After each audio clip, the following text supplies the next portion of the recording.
Hello everyone! Welcome to hobby kid. ఈరోజు మనం C program సిరీస్‌లో power of a number using built in functions చూద్దాం.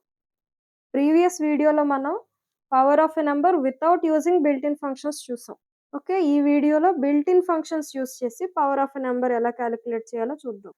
Built in functions are the predefined functions provided by C libraries. So, C లైబ్రరీస్‌లో మనం ఏదైనా task perform చేయాలి అంటే, ఆ టాస్క్ రిలేటెడ్ ఫంక్షన్స్ ఉంటాయి. సో, ఆ ఫంక్షన్స్‌నే బిల్ట్ ఇన్ ఫంక్షన్స్ అంటాం. ఇప్పుడు ఆ బిల్ట్ ఇన్ ఫంక్షన్స్ యూజ్ చేసి మనం ప్రోగ్రామ్ రాద్దాం power of a number. So, ఆ బిల్ట్ ఇన్ ఫంక్షన్ ఏంటి అంటే పీఓడబ్ల్యూ బేస్ ఎక్స్‌పోనెంట్. ఈ math.h అనే లైబ్రరీలో ఈ పీఓడబ్ల్యూ అనే ఫంక్షన్ ఉంటుంది. ఈ ఫంక్షన్ యూజ్ చేసి మనం power of a number calculate చేస్తాం. For example base value 2 exponent value 4 అయితే మనం పీఓడబ్ల్యూ 2, 4 అని రాయాలి. సో, 2 పవర్ 4 వాల్యూ ఎంత అనేది ఈ పీఓడబ్ల్యూ ఫంక్షన్ ఇస్తుంది. సో, ఈ పీఓడబ్ల్యూ ఏం చేస్తుంది అంటే 2, 4 ఇచ్చాం కాబట్టి 2ని 4 టైమ్స్ మల్టిప్లై చేసి రిజల్ట్‌ని ఇస్తుంది.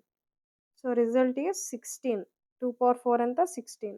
సో, ఈ పీఓడబ్ల్యూ యూజ్ చేసి ఈ ఫంక్షన్ యూజ్ చేసి ప్రోగ్రామ్ ఎలా రాయాలో చూద్దాం. సో, ఇక్కడ మనకి ఏం యూజ్ చేయాలి?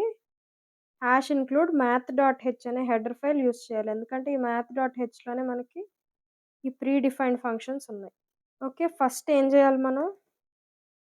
బేస్ అండ్ ఎక్స్‌పోనెంట్ వాల్యూని ఎంటర్ చేయమని అడగాలి. సో, బేస్, ఎక్స్‌పోనెంట్ ఈ 2 వేరియబుల్స్ తీసుకుందాం. సో, ప్రింట్‌ఎఫ్‌లో బేస్ వాల్యూని ఎంటర్ చేయమని అడుగుతాం. ఎంటర్ చేసిన వాల్యూని రీడ్ చేసుకోవాలి కాబట్టి స్కాన్‌ఎఫ్ స్టేట్మెంట్ రాస్తాం. నెక్స్ట్ ఎక్స్‌పోనెంట్ వాల్యూని ఎంటర్ చేయమని అడుగుతాం. So, enter exponent value. ఈ ఎక్స్‌పోనెంట్ వాల్యూని రీడ్ చేసుకుంటాం. సో, స్కాన్‌ఎఫ్ స్టేట్మెంట్ రాయాలి. ఇప్పుడు డైరెక్ట్‌గా ఇందాక రాసిన ఫార్ములా రాస్తాం. ఇందాకేం రాసాం? పీఓవి అనే ఫంక్షన్ యూజ్ చేసాం. పీఓవి బేస్, ఎక్స్‌పోనెంట్. ఈ పవర్‌ని కాలిక్యులేట్ చేసి ఎందులో పెడదాం అంటే రిజల్ట్ అనే వేరియబుల్‌లో పెడదాం. సో, ఇక్కడ రిజల్ట్ యూజ్ చేసాం కాబట్టి పైన రిజల్ట్‌ని డిక్లేర్ చేద్దాం.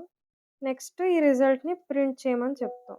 ఏ లూప్ స్టేట్మెంట్ యూజ్ చేయాల్సిన అవసరం రాకుండా డైరెక్ట్‌గా ఈ పీఓడబ్ల్యూ అనే ఫంక్షన్ యూజ్ చేసాం. ఈ ప్రోగ్రామ్ రన్ చేసి చూద్దాం.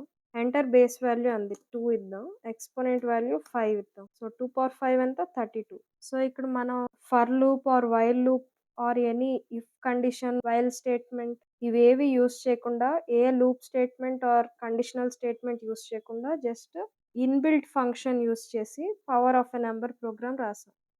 సో, ఈ పీఓడబ్ల్యూ అనేది ఇన్‌బిల్ట్ ఫంక్షన్ కాబట్టి ఈ లైబ్రరీని యాడ్ చేయాలి. math.h అనే లైబ్రరీని. ఇది యాడ్ చేయకపోతే మనకి ఎర్రర్ చూపిస్తుంది. సపోజ్ ఇది రిమూవ్ చేసి చూపిస్తాను మీకు. ఈ math.h అనేది యాడ్ చేయకుండా డైరెక్ట్‌గా ఇక్కడ ఈ పీఓడబ్ల్యూ అనే ఫంక్షన్ యూజ్ చేసాం. ఇప్పుడు రన్ చేసి చూద్దాం. ఇక్కడ ఎర్రర్ చూపిచ్చింది. ఎర్రర్ ఏమొచ్చింది? Implicit declaration of function POW. Include math.h or provide a declaration of POW. Implicit declaration of function POW. పీఓడబ్ల్యూకి మనం ఏ రకమైన ఫంక్షనాలిటీ ఇవ్వకుండా ఇక్కడ డిక్లేర్ చేసాం అని చెప్పి ఎర్రర్ చూపిస్తుంది. సో, ఎయిదర్ మనం ఈ పీఓడబ్ల్యూ అనే ఫంక్షన్ ఎలా వర్క్ చేయాలి అనేదైనా ఇవ్వాలి.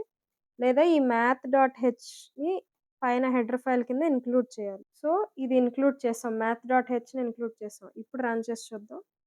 ఇప్పుడు ఎర్రర్ ఏం రాలేదు. ఎంటర్ బేస్ వాల్యూ ఉంది. 3 ఇద్దాం. ఎక్స్‌పోనెంట్ వాల్యూ 3 ఇద్దాం. ఎంత? 3³ 27 వచ్చింది. ఓకే. సో, ఇది power of a number using built in functions program. So, next వీడియోలో ఇంకొక సి ప్రోగ్రామ్ చూద్దాం. సో, ఇలాంటి వీడియోస్ మీరు మిస్ అవ్వకూడదు అనుకుంటే వెంటనే హాబీ కిడ్‌కి సబ్స్క్రైబ్ చేసుకోండి. Thank you for watching.